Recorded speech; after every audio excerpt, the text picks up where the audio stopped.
And welcome to your next Python tutorial video. In your previous one, you wrote Hello World and you printed it to the console. In this one, we're going to cover variables, variable types, and just play around a little bit with them. I will see you in the tutorial.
Welcome to your next tutorial on Python. In today's video, we're going to be covering variables and variables of all types. This is really exciting because, well, beyond knowing how to write syntax, variables are very important. So I'm going to start off with a quick definition. You can Google it, whatever. It just makes it a little bit easier to cover what we're about to cover. So, defined by Google. A variable not consistent or having a fixed pattern liable to change, which is perfect because that's exactly what it is. It's just a placeholder that allows you to put in different types of data in order to actually write your algorithms, write your functions, write your classes without having to predefine what's going to be processed in it. So we're going to move on over to the PowerPoint presentation. I know, I use PowerPoints. I just find it easier. It's what I'm used to. So, intro. What we're covering, variables. Now, we weren't going to be covering variables the entire time, but as I was putting together this lesson, I realized variables are such a vast topic that more time had to be spent on them. So variables, giving it a name. Like a newborn child, one must name their variables when entering the world. Tips and tricks, be descriptive. Start off with a letter, but you can also use an underscore. Can't start with a number. Must be alphanumeric and consisting of underscores if required. They are case sensitive. So, like in the PowerPoint, if you were to name the variable Jeff, if you then tried to call it later with a lowercase j, would not work. But one of the great things about PyCharm is whenever you start typing in a variable name, it's like, oh geez, we got this already in there. Very helpful tool. You can add them together, but only strings to strings and numbers to numbers. If you need a defined string, okay, yeah, that's where I was going with this. Yeah, defined string. Sorry, I wrote this last week, had some issues, didn't actually get to record right after I wrote it. The best way to put it is it's a list of characters or an array. You'll learn what arrays are later.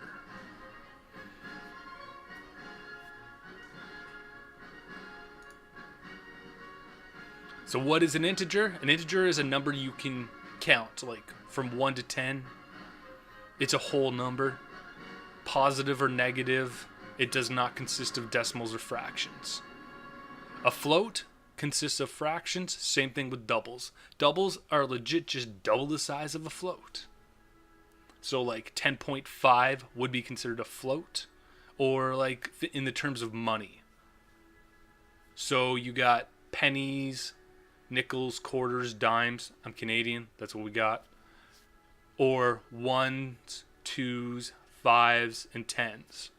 So whole denominations would be an integer. Partial denominations would be a float. As already said, a double, twice the size of a fraction of a float.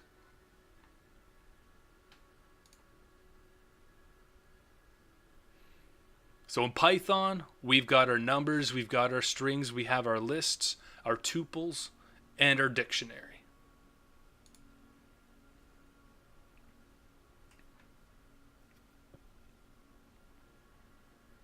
Complex, that's a later thing.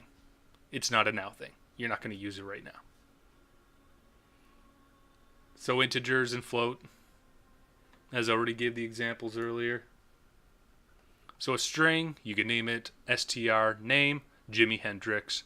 Nation, United States of America. Ordered information, so a list is ordered information and it is changeable. So we can try that now. Actually, I'm going to hop back and write in our little Python file here examples of the other ones.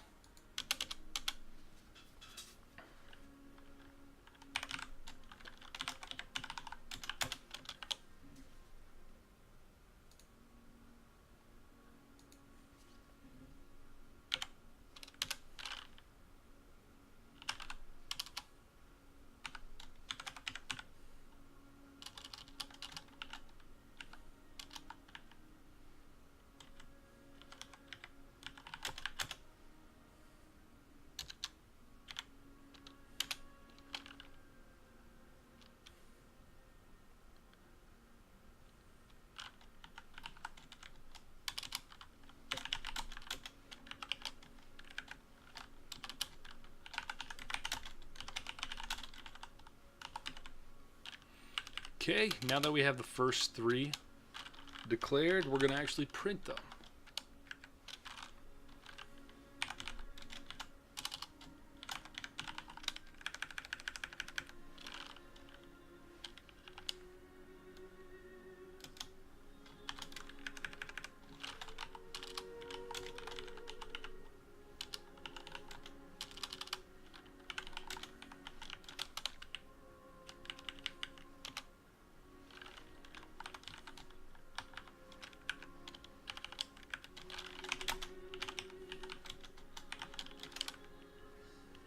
Forgive me, I'm trying not to make mistakes while I do this.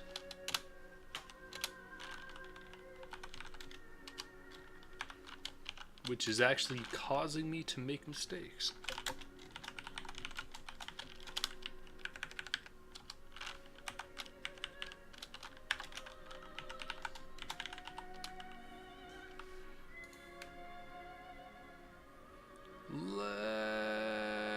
Let's fix this. Didn't realize I did that. Now let's see if she runs without error.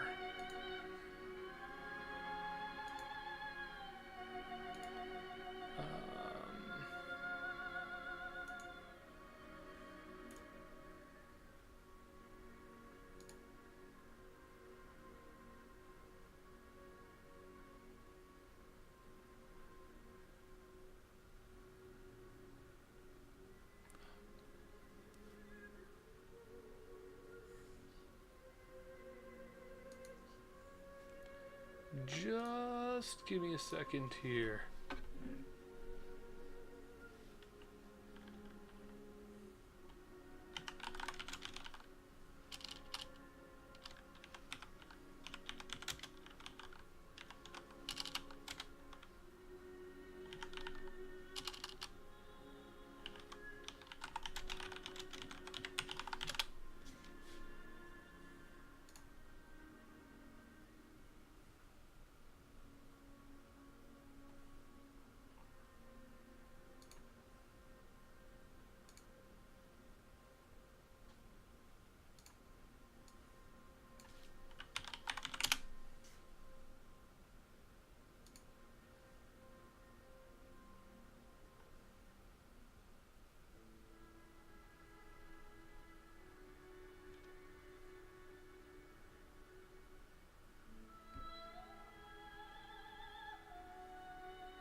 I goofed. Yeah. It happens sometimes. I'm not perfect. Okay, I'll show you where I made my mistake. It's what happens whenever you write in multiple types of languages, and yeah. So here you go.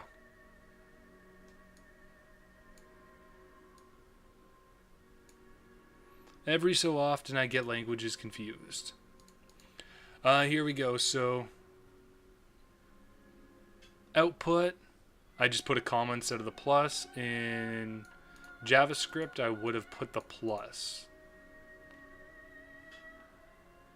There's your result.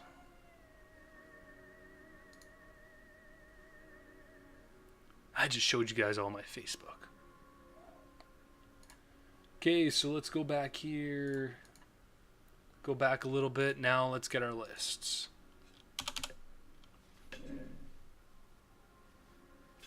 So our first list is going to be students.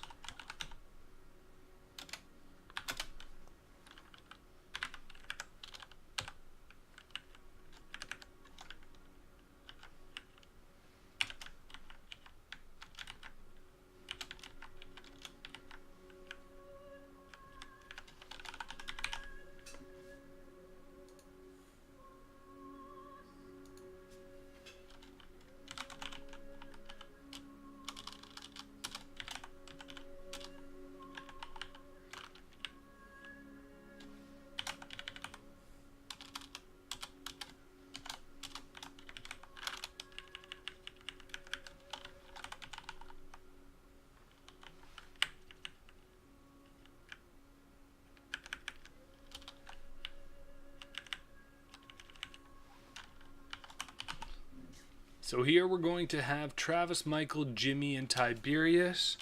When we print that,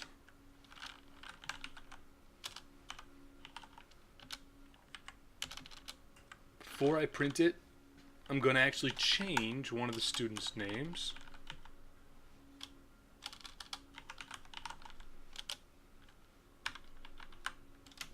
In place 1. And then we're going to print it. So I'll show you the code. Let's hope I didn't make another minor mistake. Now, I don't know if this is actually live because it says I'm live, but it's pushing back a network error for some reason. Here we go. Now it's working. Perfect. Okay, yeah, back to code. So doing work, as you can see, I defined a list, I changed a name, and now I'm going to print it. Let's see if we get proper results without making mistakes. Yeah, there we go. And actually, that mistake was a good one. So whenever I was writing out the strings, and then I typed in plus, I'll go back to it. So up here, when I did this, instead of quotations, the reason why it spit out an error is because I tried adding a string to an integer variable. Because of that, well, you can't do it. It was thinking I'm trying to actually add strings together, when in reality, I was just trying to print out two different data sets. The same thing would have happened if we made it down to the float over here. It would not have happened if I did it here. I'll show you. I'll actually give you the example there. So that actually works, but that's because we have strings being added to strings. I'll just recompile it and let you see it again. So there we go. So that was valid syntax where the other one wasn't. For consistency, I'm actually not going to do that. Let's go back to doing work. I'm going to try to limit the actual amount of time we're doing these examples for reasons of being, I don't want it to be too long. But I do want you to be able to see this little piece here. So let's run it. You can see number 2 is Jimmy. Reason being is a 0 is Travis, 1 is Ray, 2 is Jimmy, 3 is Tiberius, 4 is Luke, but we have 5 values there. Lists are types of arrays in which they always start counting at 0. It's a computerism. Sorry, I just had to turn the music down a bit. Okay, now we're moving into tuples. Tuples, like lists, are data sets, but they cannot be changed. So we can't actually change it. So I'm actually going to do the exact same thing here.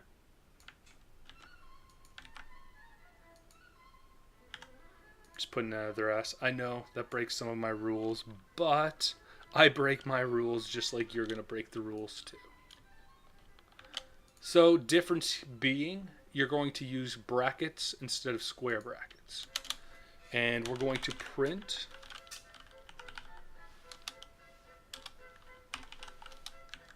students, and then again we're going to print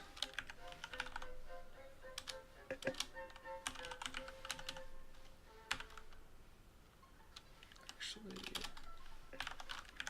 most likely have to do that. I could be wrong. Let's just try that. Might get an error. If we do, we'll just correct it.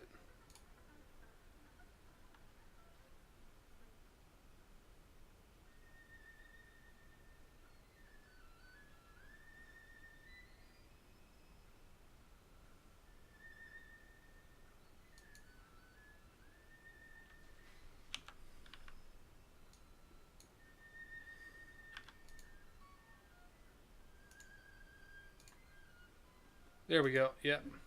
What I thought was going to be wrong actually was wrong. So all I did here is I just changed it to a square bracket. Now let's go to the next slide. Okay, so here we have a dictionary.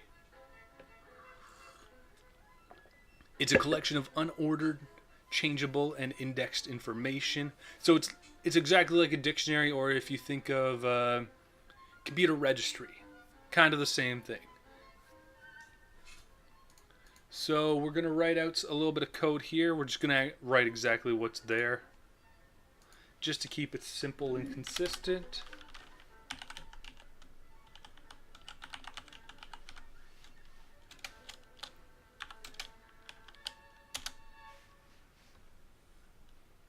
Yeah, I'll leave it like that. I was going to change it.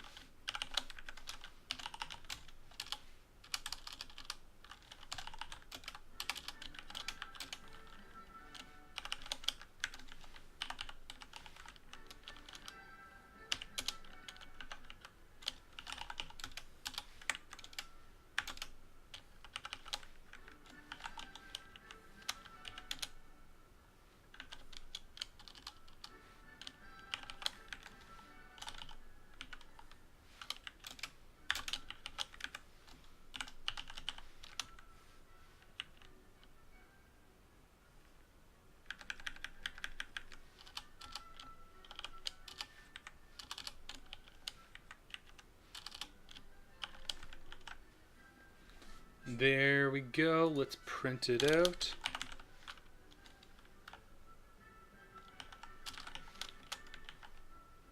See if there's any mistakes.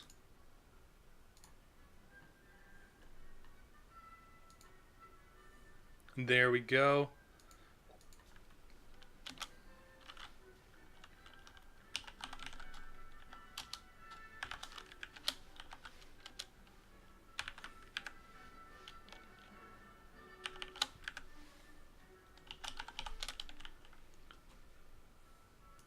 Just remember it's case sensitive as well.